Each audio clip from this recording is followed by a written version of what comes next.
नमस्कार विद्यार्थी मित्रांनो, टिक्कर मराठी या युट्यूब चॅनलवर तुमचं सर्वांचं स्वागत आहे. मित्रांनो, आजचा दिवस अत्यंत खास आहे, महत्वाचा आहे. कारण याच दिवशी म्हणजे 26 जानेवारी 1950 या वर्षी आपण प्रत्यक्षात आपलं संविधान जे आहे, जी घटना आहे ती प्रत्यक्षात अंमलात आणली होती. तीच ही तारीख आणि या तारखेचं महत्व हे तुम्हाला सर्वांना माहिती आहे, लहानपणापासून आपण पुस्तकामध्ये वाचलेलंच आहे. तर आजचा दिवस अत्यंत महत्वाचा आहे. पण त्याचबरोबर त्याच्या अनुषंगाने काही प्रश्न महत्वाचे असतात, जे परीक्षेच्या दृष्टीने महत्वाचे आहेत आणि येऊ शकतील. जसं घटना चालू घडामोडीमध्ये येतील आणि काही राज्यघटनेमध्ये येतील. चालू घडामोडीमध्ये तुम्हाला हे विचारलं जाईल की या वर्षी हे कोण प्रमुख पाहुणे आपल्या या प्रजासत्ताक दिनी उपस्थित होणार आहेत. अमेरिकेचे राष्ट्राध्यक्ष येणार होते, पण ते येऊ शकले नाहीत आणि तसं त्यांनी सूचितही केलं होतं की ते येणार नाहीत म्हणून फ्रान्सचे एमॅन्युएल मॅक्रॉन हे आपले प्रमुख पाहुणे असणार आहेत 2024 चे. आणि सर्वात महत्वाचं म्हणजे जे चालू घडामोडीमध्ये मी तुम्हाला प्रश्न घेतला होता, त्यामध्ये तिन्ही दलांच्या महिलांचं एक पथक यामध्ये संचलन करणार आहे आणि त्यामध्ये 148 महिला या संचलनामध्ये भाग घेणार आहेत. हे पहिल्यांदाच घडतंय आणि त्याचं नेतृत्व कॅप्टन संध्या या करत आहेत. तर हे महत्वाच्या घटना तुम्ही नोंद करा किंवा लक्षात ठेवा, कारण येणाऱ्या स्पर्धा परीक्षांमध्ये तुम्हाला हे विचारली जाण्याची दाट शक्यता आहे. आपल्या प्रजासत्ताक दिन जो 26 जानेवारी 1950 ला झाला, त्याला प्रमुख पाहुणे इंडोनेशियाचे राष्ट्राध्यक्ष जे होते ते सुकार्नो हे उपस्थित राहिले होते.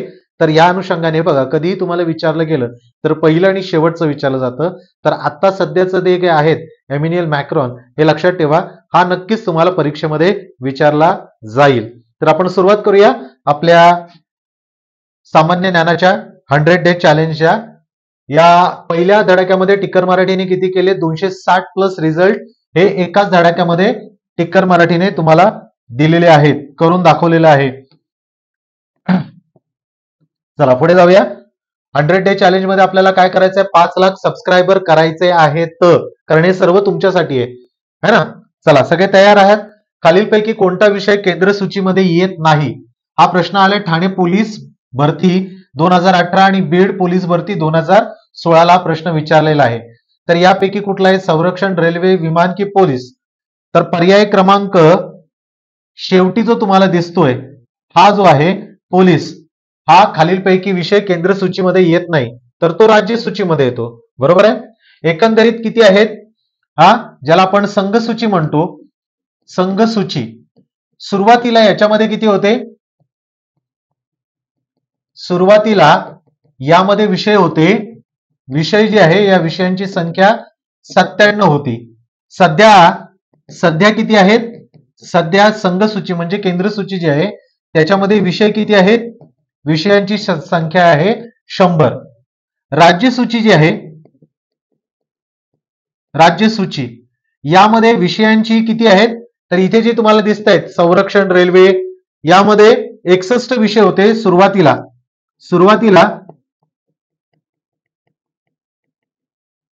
61 विषय होते. किती?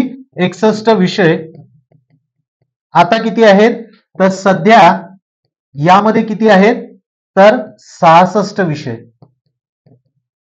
कळलं? तर संघ सूचीमध्ये आता सध्या जर तुम्हाला विचारलं तर 100, राज्य सूचीमध्ये तुम्हाला विचारलं तर सुरुवातीला 61 होते, आता 66 आहेत. आणि समवर्ती सूची जर तुम्हाला विचारली, ज्यामध्ये राज्य आणि केंद्र असे दोन्ही त्यावर कायदे करू शकतात, तर ती समवर्ती सूची बघूया. समवर्ती सूची. ओके. आता समवर्ती सूची जी आहेत यामध्ये किती विषय आहेत? 52 विषय आहेत. हे लक्षात ठेवा. किती विषय आहेत? 52 विषय. 52 विषय आहेत. आणि कुठल्या अनुसूचीमध्ये येते? घटनेच्या किंवा संविधानाच्या. संविधानाच्या कोणत्या अनुसूचीमध्ये? कोणत्या अनुसूचित किंवा परिशिष्टामध्ये? तर 7व्या अनुसूचीमध्ये हे केंद्र सूची, समवर्ती सूची, संघ सूची, राज्य सूची आणि आणखीन एक आहे शेष सूची. जिथे केंद्रामध्ये आहेत ते केंद्रातले विषय 100 आहेत, ज्यावर फक्त केंद्र कायदे करू शकतात. राज्य सूचीमध्ये 66 विषय आहेत, ज्यामध्ये आपल्या प्रश्नाचं उत्तर आहे पोलीस आहे, त्याच्यावर राज्य करू शकतं. आणि समवर्ती सूची जी आहे ती काय आहे, 52 विषय. आलं का लक्षात? ज्यामध्ये केंद्र आणि राज्य असे दोन्हीही काय करू शकतात, कायदे करू शकतात. बरोबर आहे, लक्षात आलं? पुढचा प्रश्नाकडे जाऊया. पुढचा प्रश्न काय, संसदेच्या निर्वाचित सदस्यांना काय म्हणतात? माझ्या लेक्चरमध्ये मी तुम्हाला मागेच सांगितलं होतं की यांना काय म्हणून म्हणतात. बरोबर आहे. हा प्रश्न कधी विचारलाय? नागपूर शहर पोलीस भरती 2016, चंद्रपूर पोलीस भरती 2014 हा प्रश्न विचारलेला आहे. तर हा कुठला आहे? खासदार. पर्याय क्रमांक डी जो आहे, खासदारांना काय म्हणतात? संसदेच्या सदस्यांना म्हणतात. महापौर जो आहे हा शब्द कोणी दिलेला आहे? हा शब्द महापौर हा शब्द विनायक दामोदर सावरकर. हे नाव लक्षात ठेवा, विनायक दामोदर सावरकर. हा इंग्लिशमध्ये त्याला मेयर म्हणतात, पण यांनी हा शब्द सुचवला महापौर. हेही तुम्हाला विचारलं जातं की हा शब्द कोणी कधी सुचवला म्हणून. आलं लक्षात? तर ही गोष्ट लक्षात ठेवा, महापौर म्हणून हा शब्द कोणी दिलेला आहे? तर सावरकरांनी दिलेला आहे. हे लक्षात ठेवा. ओके. अच्छा, याचा अर्थ काय? आमदार म्हणजे कोण मग झाले? आमदार जे आपले विधानसभा आणि विधान परिषदेमध्ये आहेत ते आमदार आहेत. खासदार जे संसदेमध्ये असतात. बरोबर आहे. आता महाराष्ट्रात किती आहेत? महाराष्ट्र यामध्ये आपण जर बघितलं तर संसदे म्हणजे लोकसभा आणि राज्यसभा. बरोबर आहे. इथे किती आहेत? राज्यसभेला 19 आहेत, हा, आणि लोकसभेला किती आहेत? 48 आहेत. बरोबर आहे की नाही? आणि आपले विधानसभेचे किती आहेत? विधानसभा आहे आपली 78. बरोबर आहे. आणि विधान परिषद नाही, विधानसभा आहे 288. बरोबर आहे.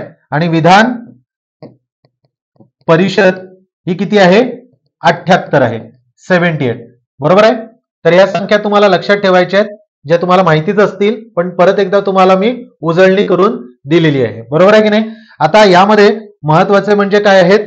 तर संसदेचे काही कलम आहेत ती तुम्हाला लक्षात ठेवायची आहेत. संसद बरोबर आहे जी बनते तिघांनी. कुठलं सांगितलं होतं? राष्ट्रपती, लोकसभा आणि राज्यसभा. बरोबर आहे. याचं कलम कोणतं आहे? तर राष्ट्रपतीचं कलम येतं कलम 52. काय येतं? कलम 52. लोकसभेचं किती येतं? तर लोकसभेचं कलम येतं कलम 81. आणि राज्यसभेचं कुठलं येतं? कलम 80. बरोबर आहे. तर हे लक्षात ठेवायचं. ओके. राज्यसभा 80, लोकसभा 81 आणि राष्ट्रपतीचं कलम आहे 82. संसदेचं कलम विचारलं तर ते कलम कोणतं येतं? तर ते कलम येतं 79. हे लक्षात ठेवा. 79, 80, 81 सलग लक्षात ठेवायचंय. हे तुम्हाला परीक्षेमध्ये विचारले जाईल. ओके. संसद सदस्यांची शपथ मला सांगा, ज्यामध्ये राष्ट्रपती पण येतो. संसद सदस्य त्याची शपथेचं वेगळं आहे, पण संसद सदस्य याची शपथ जी आहे हे येतं कलम 99 मध्ये. कोणतं येतं? कलम 99. ओके. लक्षात ठेवा, कधीही केव्हाही प्रश्न विचारला गेला तर आपल्याला त्याचं उत्तर असलं पाहिजे आपल्याकडे. बरोबर आहे की नाही? तर हे कलम सगळी लक्षात ठेवायची. ओके. संयुक्त बैठक तर तुम्हाला माहितीच आहे. संसद जी आहे याचं संयुक्त बैठक जी आहे ही बैठक कोणत्या कलमाद्वारे येते? तर कलम 108 या कलमाद्वारे. बरोबर आहे की नाही? मग याही गोष्टी तुम्हाला लक्षात ठेवायच्या आहेत. आणि संसदेचे अधिवेशन जे आहे हे होतं कलम 85 नुसार. कोणतं आहे? कलम 85. बरोबर आहे. तर ह्या गोष्टी एकंदरीत सगळ्या लक्षात ठेवा. आलं लक्षात? चला पुढे जाऊया. पुढचा प्रश्न, भारताच्या घटना दुरुस्तीचे अधिकार कोणाला आहेत? हा जालना पोलीस भरती 2017 प्रश्न विचारलाय. नवी मुंबई शहर पोलीस भरती 2016 प्रश्न विचारलाय. भारतीय जनता कार्यकारी मंडळ, कायदे मंडळ की सर्वोच्च न्यायालय? त्याचं उत्तर काय आहे? कायदे मंडळ जे आहे हे कायदे मंडळाला आहे. आलं का लक्षात? भारताच्या घटना दुरुस्तीचे अधिकार. आता घटना दुरुस्ती जर विचारली तर घटने दुरुस्ती यासाठी राष्ट्रपतीची पूर्व संमती असावी लागते. राष्ट्रपती जी आहे याची पूर्व संमती जी आहे ही याला असावी लागते. ओके, सॉरी, राष्ट्रपतीची पूर्व संमती नसली तरी चालते.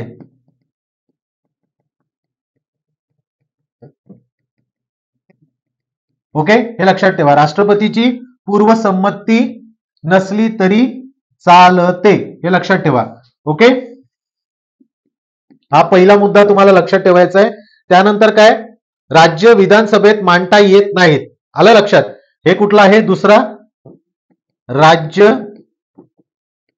विधान सभेत यात मांडता येत नाही. ओके, तिसरा मुद्दा तुम्हाला काय लक्षात ठेवायचा याच्याबद्दलचा? ओके, यामध्ये संयुक्त बैठकीची तरतूद नाही आहे. म्हणजे संसदेची संयुक्त बैठक जी आहे, संयुक्त बैठक जी आपण कलम 108 नुसार बघतो, ती बैठकीची तरतूद यात नाही. ओके, काही मुद्दे याच्यावरनं प्रश्न विचारले जातात, तेही लक्षात ठेवायचे. आलं लक्षात? कुठल्या घटनेच्या कोणत्या भागामध्ये आहे? तर घटनेचा भाग आहे भाग 20 मध्ये आहे. कोणत्या? घटनेचा भाग 20 मध्ये हे आहे. त्यानंतर कलम कोणता आहे? कलम 368. हे लक्षात ठेवायचं. कोणतं कलम आहे? कलम 300.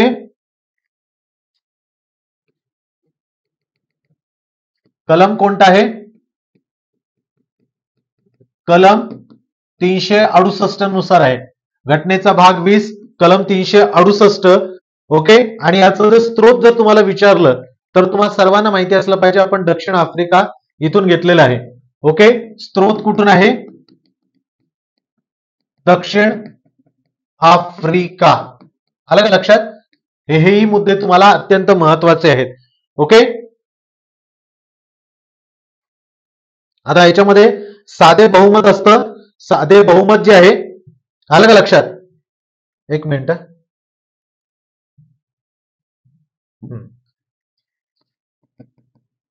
साधे बहुमत, आलं का लक्षात?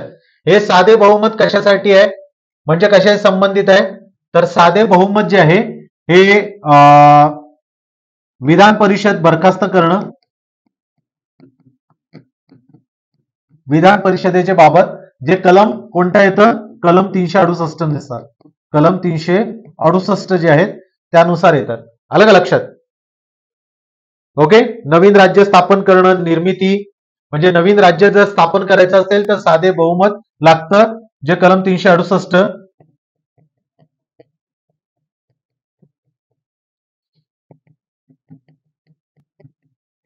ओके, आणि विधान परिषद जे आहे याला निर्मिती किंवा बरखास्त. ओके, निर्मिती किंवा बरखास्त करणं हे काय आहे? साधे बहुमत, जे कलम 368 नुसार केलं जातं. आलं लक्षात? सगळे याच्यामध्ये नागरिकत्व येतं, निवडणुका येतात.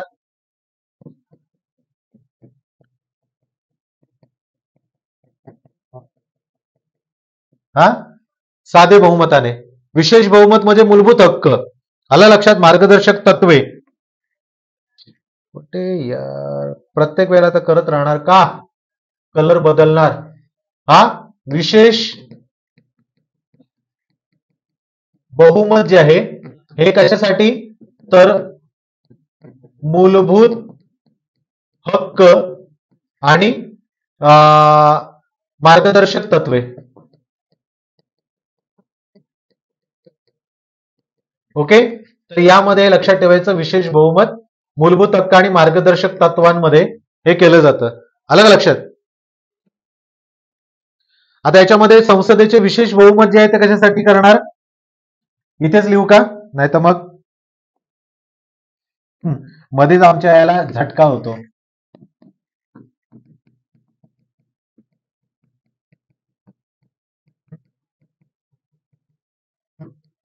हे बहुमत कशासाठी? तर राष्ट्रपतीची निवडणूक.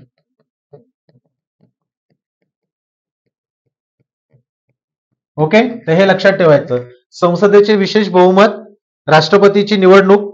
ओके, हे लक्षात ठेवायचं.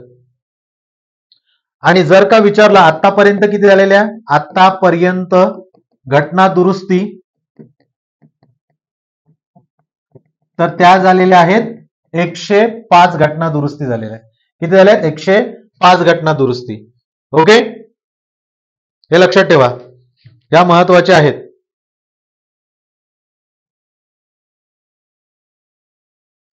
कुठे गेलं? भारतीय राज्यघटनेतील 8वे परिशिष्ट खालीलपैकी कोणत्या बाबीशी संबंधित आहे? एसआरपीएफ दौंड पोलीस भरती 2016, औरंगाबाद शहर पोलीस भरती 2014, एसआरपीएफ दौंड सशस्त्र पोलीस भरती 2016 ला प्रश्न विचारला गेलेला आहे. ओके, केंद्र सरकार व राज्य सरकार यांच्याबद्दलच्या जबाबदाऱ्या, राज्यभाषा, ऑफिशियल लँग्वेज, पंचायत राज, नगरपालिका यापैकी कोणत्या? तर 8वे परिशिष्ट ही कुठल्यासाठी आहे? राज्य भाषा. यामध्ये किती भाषा आहेत? भाषा ज्या आहेत या साधारणतः किती आहेत? 22 भाषा यामध्ये आहेत. हे लक्षात ठेवायचं. ओके, हा प्रश्न विचारला जातो. ओके, जर आपण परिशिष्ट बघितलं याच्यामध्ये तर किती आहेत एकंदरीत? सध्या किती आहेत? सध्या 12 परिशिष्टे यामध्ये आहेत. किती आहेत? 12 परिशिष्ट आहेत. ओके, भाषा किती आहे? 22 भाषा.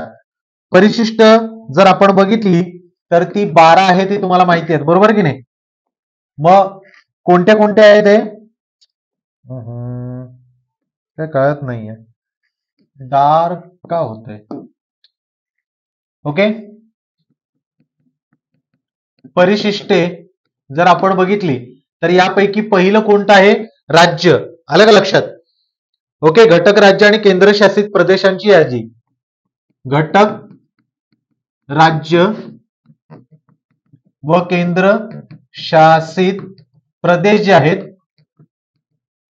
यांची यादी याच्यामध्ये येते. कशात येते? यादी. ओके, दुसरी परिशिष्ट मी जे नंबर देतोय ते परिशिष्ट आहेत. परिशिष्ट 1, परिशिष्ट 2. परिशिष्ट 2 मध्ये काय आहे? राष्ट्रपती, पंतप्रधान ओके यांच्या पगाराबद्दल आहे. राष्ट्रपती ओके, पंतप्रधान हे लक्षात ठेवा. न्यायाधीश, सभापती यांच्या सगळ्यांचे काय आहेत?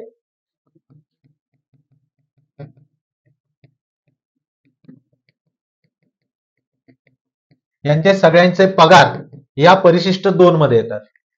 परिशिष्ट 3 काय आहे? परिशिष्ट 3 विविध शपथ आणि प्रतिज्ञाच्या मध्ये येतात.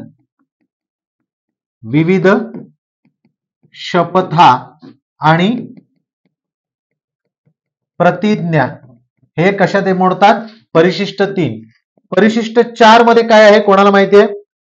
ओके, राज्य आणि केंद्र शासित प्रदेश जे आहे हे राज्यसभेवर किती सदस्य जाणार? ओके, याच्यामध्ये काय येणार? राज्य आणि केंद्र शासित प्रदेश जे आहेत, राज्य व केंद्र शासित प्रदेश यांच्यातील राज्य सभेवर सदस्य हे किती जाणार? ते परिशिष्ट 4. त्यानंतर परिशिष्ट 5 जे आहे हे कसे संबंधित आहे? अनुसूचित जाती आणि जमाती याचं प्रशासन नियंत्रण. अनुसूचित जाती जमाती प्रशासन याबद्दलचं आहे. आलं लक्षात? हा, प्रशासन आणि नियंत्रण हे अनुसूचित कशामध्ये येतं? परिशिष्ट 5 मध्ये येतं. ओके, आता याच्यामध्ये डार्क मोडच येतो दरवेळेला, मला आता बदलावंच लागणार. ओके, परिशिष्ट 6 चा संबंध कशाशी आहे सांगा बरं? उत्तर पूर्व राज्यातील आदिवासी जे आहेत, उत्तर पूर्व राज्य याचे आदिवासी जे आहेत याचं प्रशासन. आलं का लक्षात? परिशिष्ट 7 इथे मध्ये मध्ये अक्षर मध्ये गायब होतील, पण तो आमचा येडा झालेला आहे, ते लक्षात ठेवायचं. बोर्ड जो आहे येडा झालाय. ओके, जे आता मागाशी आपण घेतला होता प्रश्न, केंद्र सूची, समवर्ती सूची, राज्य सूची आणि समवर्ती सूची जे आहे हे सगळे परिशिष्ट 7 मध्ये येतात. हे बघा, पर 7 7 7 झालं. 8वं परिशिष्ट काय आहे? 8वं परिशिष्ट राज्य भाषा. आलं लक्षात? काय आहे? राष्ट्रीय भाषांची माहिती. कशाची आहे? राष्ट्रीय भाषांची माहिती.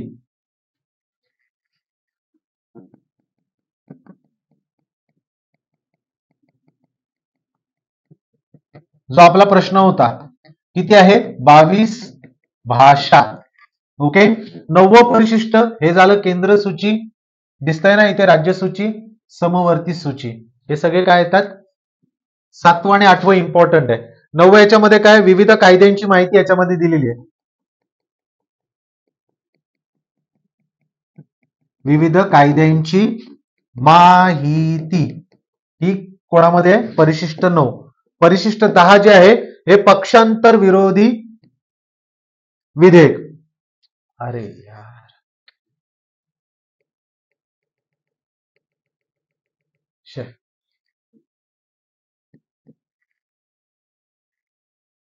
काय झालं?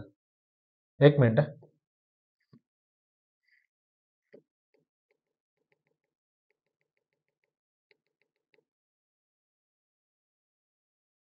काय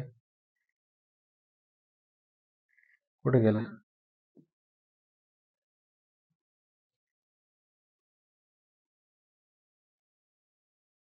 गेलं का काय सगळं? हा, नशीब. मी म्हटलं गेलं की काय, हे जात पण नाही. जाऊ दे, इथे लक्षात घ्या. पक्षांतर हे जे 7 आहे, हा, त्याच्यानंतर हे झालं 8वं, हे झालं 9वं, हे झालं 10वं. इथे काय? विविध कायद्यांची माहिती आहे. इथे काय? पक्षांतर विरोधी विधेयक जे आहे याबद्दलची माहिती याच्यामध्ये येते. परिशिष्ट 10 मध्ये येते, माहिती बोलतोय. त्यानंतर आता फक्त 2च राहिले, ते म्हणजे कुठले? 11. 11वं कुठलं येतं? कशा संदर्भ येतं? पंचायत राज. पंचायत राज यांच्या संदर्भातली तरतुदी. आणि 12वं जे आहे हे कशाशी संबंधित आहे? नागरी प्रशासन. हे लक्षात ठेवायचं. कशाशी? नागरी प्रशासन. तर असे 12 परिशिष्ट आहेत बघा. घटक राज्य आणि केंद्रशासित प्रदेश यांची यादी 1 मध्ये, परिशिष्ट 2 मध्ये राष्ट्रपती, पंतप्रधान, न्यायाधीश, सभापती यांचे सर्वांचे पगार याच्यामध्ये येतात. परिशिष्ट 3 विविध शपथ आणि प्रतिज्ञा प्रत्येकाचे, राष्ट्रपती, पंतप्रधान, संसदीय सदस्य हे सगळे याच्यामध्ये येतात. कुठलं?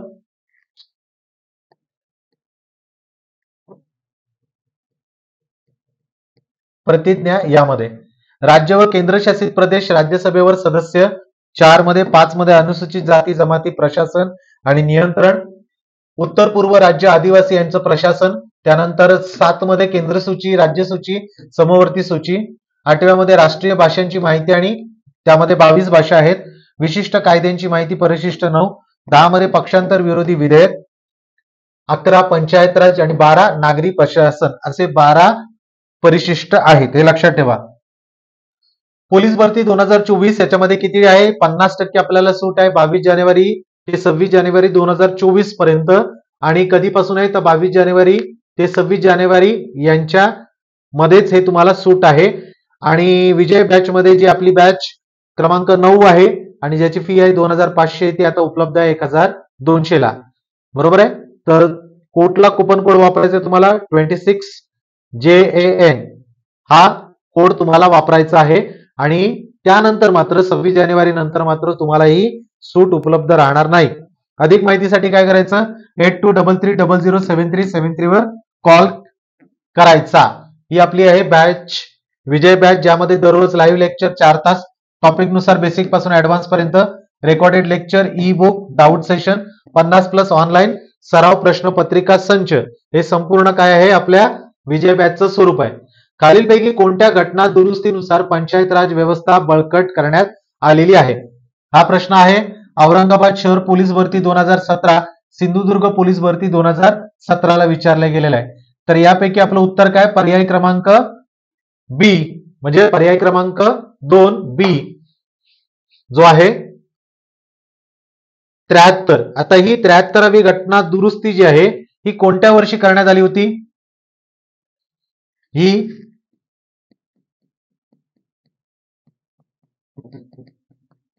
20 एप्रिल, आलं लक्षात. आणि ही अंमलात आणली किंवा अस्तित्वात आली ही कधी आली? 24 एप्रिल पासून. हे लक्षात ठेवायचं. 24 एप्रिल जी आहे घटना दुरुस्ती 20 एप्रिल 1993 ला आली आणि अंमलात जी आली म्हणजे सुरू जी झाली, मान्यता मिळाली ती 24 एप्रिल 1993 ला. तर हे लक्षात ठेवायचं. खालीलपैकी कोणत्या घटना दुरुस्तीनुसार पंचायत राज व्यवस्था बळकट करण्यात आली? तर 73वी. ओके. आता याच्यामध्ये पंचायत राज व्यवस्थेमध्ये पहिलं कोणतं येतं? बळवंतराय मेहता, बरोबर आहे. बळवंतराय मेहता हे जे आहेत, बरोबर आहे, यांनी काय केलं? तर 1957 साली काय झालं? याची स्थापना झाली होती आणि बळवंतराय मेहता याचे अध्यक्ष होते. ओके. आणि जर आपण विचारलं, याच्यावर आधारित एक प्रश्न विचारला तो स्थानिक स्वराज्य संस्थेचा जनक कोण? तर रिपन जो आहे हा स्थानिक स्वराज्य संस्थेचा काय आहे? उद्गत्ता आहे किंवा त्याने सुरुवात केली होती. तर जनक म्हणून त्याचं नाव आहे. तर हे लक्षात ठेवायचं. स्थानिक स्वराज्य संस्थेचा जनक कोण? तर रिपन, 1882. हे लक्षात ठेवायचं. आणि बळवंतराय मेहता ही समिती स्थापन झाली होती. ही भारतातली पहिली समिती जे त्रिस्तरीय, बरोबर आहे, ज्यामध्ये काय येतं? जिल्हा परिषद, पंचायत समिती आणि ग्राम प्रशासन म्हणजे ग्रामपंचायत, हे सगळं जे आहे ही 3 स्तर सुचवणारी बळवंतराय मेहता. ओके. आणि आपल्याकडे महाराष्ट्रामध्ये काय झालं? वसंतराव नाईक, बरोबर आहे. ही गठीत कधी झाली होती? 1960 ला अंमलात आली 1962 पासून. हे लक्षात ठेवायचं. घटनेतील कोणत्या कलमानुसार आर्थिक आणीबाणी लागू करता येते?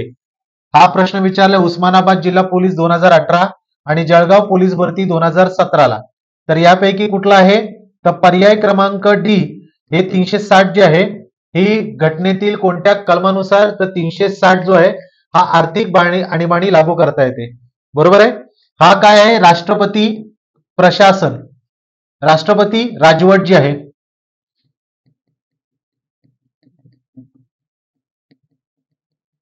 याच्याशी संबंधित आहे.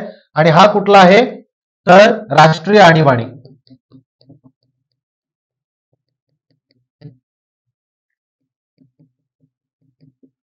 राष्ट्रीय आणीबाणी हे लक्षात ठेवायचं. ओके. आणि ज्या वेळेला राज्यपाल सांगतो राष्ट्रपतीला, त्यावेळेला राष्ट्रपती काय करतो?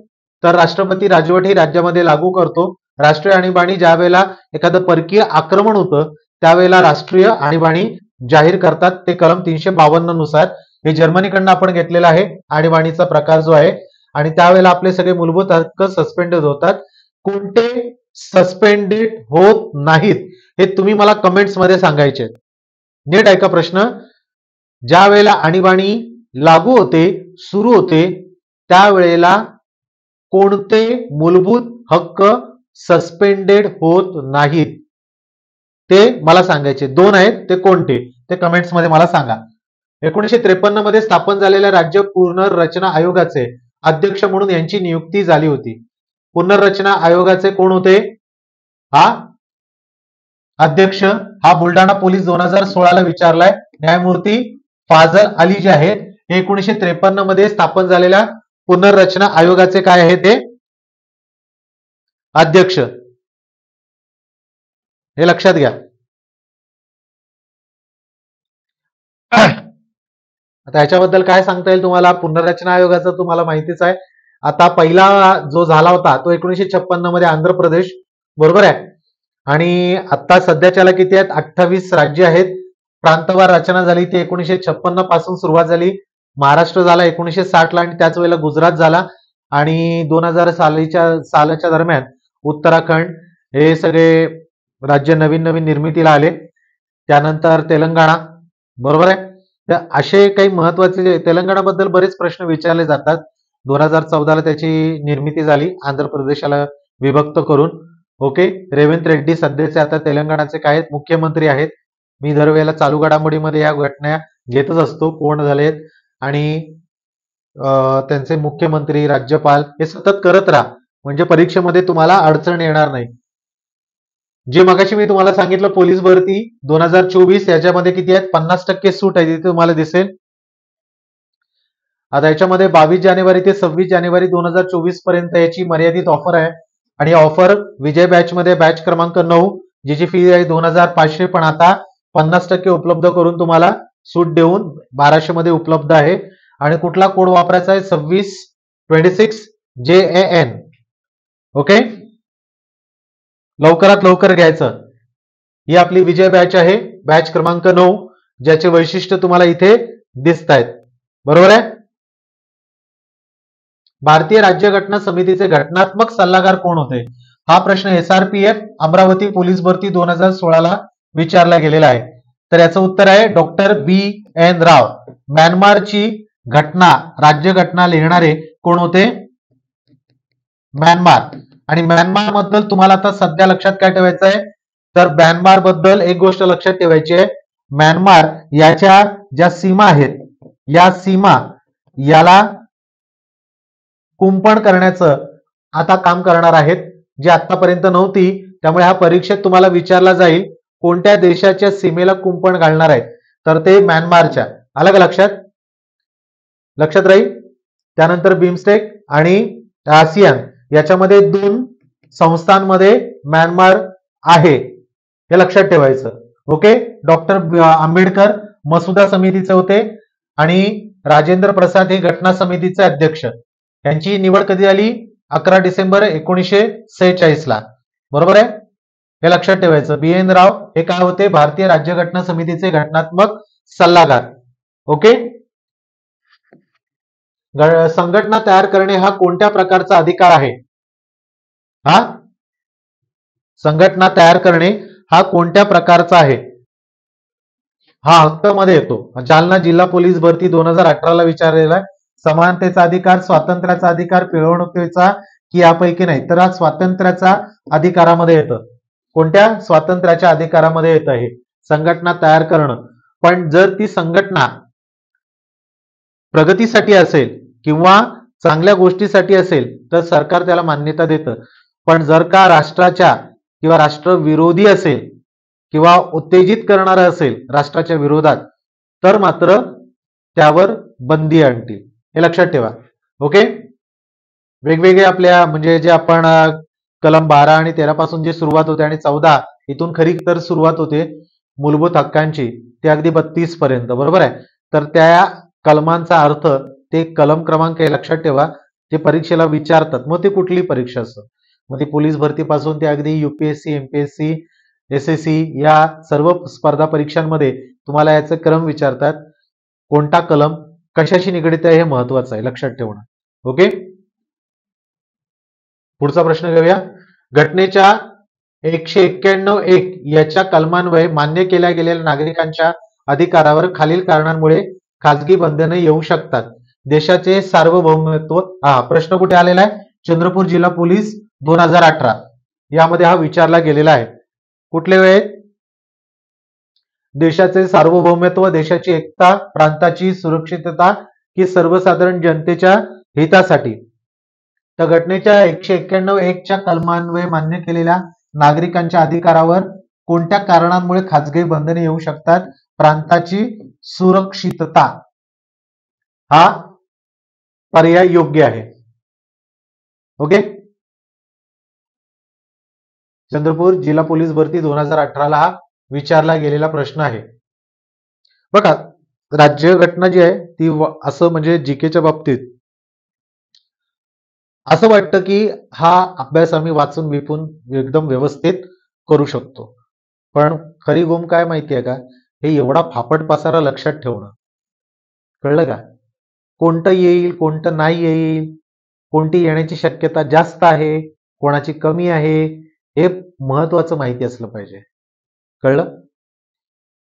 इतकी मोठी विस्तृत आहे. काही लोक हे म्हणत असतात की पोलीस भरतीला विचारतात, काय विचारतात? काही लोकांचा गैरसमज असतो की फार अगदी गम पासून शिकवतात, येतात. विचार करा, जर काही हजार सीटसाठी कित्येक लाखो मुलं जर अर्ज करत असतील, तर मग ते तुम्हाला गम विचारतील की अगदी कठीण पद्धतीचे प्रश्न विचारतील? तुम्ही ठरवा. बरोबर की नाही? त्यामुळे नेहमी हे लक्षात ठेवा की प्रश्न आपण सगळ्या बाजूने अभ्यास जर केला, तर प्रश्न कोणत्याही बाजूने तुम्हाला विचारला गेला तर त्याचं उत्तर तुमच्याकडे असणारच आहे. त्यामुळे चिंतेचं काही कारणच नाहीये. बरोबर की नाही? हे काय आपलं एसएससी भरती यासाठी नवीन चॅनल आहे, एसएससी जीडीचं 2023-24 टिकर मराठीचं आपलं एसएससी एक्झाम्स आहे. याला सबस्क्राईब करून घ्या आणि डाउनलोड टिकर मराठी ऍप करून घ्यायचं आपल्या मोबाईलमध्ये. आणि टेलिग्राम चॅनल जे आहे टिकर मराठी, हे काय करायचं, याला जॉईन करून घ्यायचंय. त्याचबरोबर आवडला असेल तर, काही जबरदस्ती नाहीये, जर आवडला असेल तर लाईक करा, शेअर करा.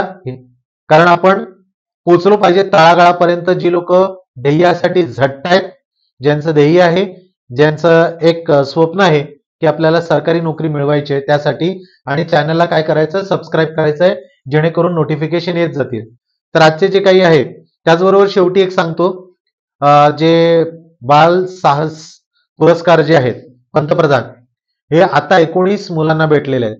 तर आता येणाऱ्या परीक्षांमध्ये तुम्हाला विचारलं जाईल, कारण आता आजच्या दिवशी त्यांना काय दिलं जाईल, तर हे साहस जे आहेत, ज्यांनी म्हणजे नुसतं असं नाहीये, त्यापैकी 9 मुलं आहेत, 10 मुली आहेत. तर काही तंत्रज्ञानामध्ये, काही खेळामध्ये, कलामध्ये 7 आहेत, खेळांमध्ये 5 मुलांना दिलेले आहेत. शौर्यासाठी आपल्याकडे जे महाराष्ट्राचे ब्राह्मणे आहे, हा, त्या ब्राह्मणे यांना, म्हणजे 12 वर्षाचा तो मुलगा आहे, पण आपल्या मुलांना, आपल्या भावंडांचा जीव वाचवताना नदीत पडले होते. ते वाचवताना त्यांनी जीवाची पर्वा केली नाही आणि त्याचा बुडून मृत्यू झाला. आणि मरणोपरांत हे त्याला दिलं गेलेलं आहे. आणि तो महाराष्ट्रातला असल्यामुळे हा प्रश्न तुम्हाला परीक्षेमध्ये विचारला जाऊ शकतो. कळलं? तर या प्रश्नांची आणि अशा प्रश्नांची शक्यता जी जास्त असते, ते नक्कीच करून ठेवा, जेणेकरून परीक्षेमध्ये तुम्ही अगदी 100% तयार राहाल. तर इथे मी तुमची रजा घेतो. पुन्हा भेटूया. पुन्हा म्हणजे आपण भेटणारच आहोत. तर आज जे सांगितलं, जे महत्वाचे प्रश्न होते, जे येण्याची शक्यता किंवा आधीचे विचारलेले आहेत, ते घेऊन आलेलो आहेत. आणि मुळात म्हणजे ते प्रश्नाच्या खाली जे काही वर्ष आहेत ते देण्यामागचं कारण काय, कारण असे प्रश्न येऊन गेलेत या परीक्षेमध्ये, या जिल्ह्यांमध्ये. हा, तर अभ्यास करत राहा. आणि जाता जाता एकच म्हणेन की ज्या वेळेला आज 26 जानेवारी आहे, त्यामुळे राष्ट्रध्वजाचा अपमान होऊ नये याची काळजी आपण स्वतःहून घेतली पाहिजे. राष्ट्रगीत किंवा आपलं कुठेही तुम्ही शाळा म्हणा किंवा जिथे तुम्ही राष्ट्रगीत ऐकाल, तर तिथे पहिलं उभे राहा. फक्त 52 सेकंदाचा वेळ असतो, तो आपण आपल्या देशासाठी दिला पाहिजे. कारण अगदी मनापासून आपण आपल्या देशाचं आणि आपल्या ध्वजाचा आपण मान राखतो, अभिमान आहे आपल्याला. आणि आपण भारतीय आहोत याचा सर्वात मोठा अभिमान आपल्याला आहे. आणि तो आपल्याला इथेच अभिमान ठेवायचा आहे, त्याला पडून द्यायचं नाही. त्यामुळे इथे ठेवा. आणि तुम्हा सर्वांना प्रजासत्ताक दिनाच्या खूप साऱ्या शुभेच्छा. इथेच थांबतो. जय हिंद.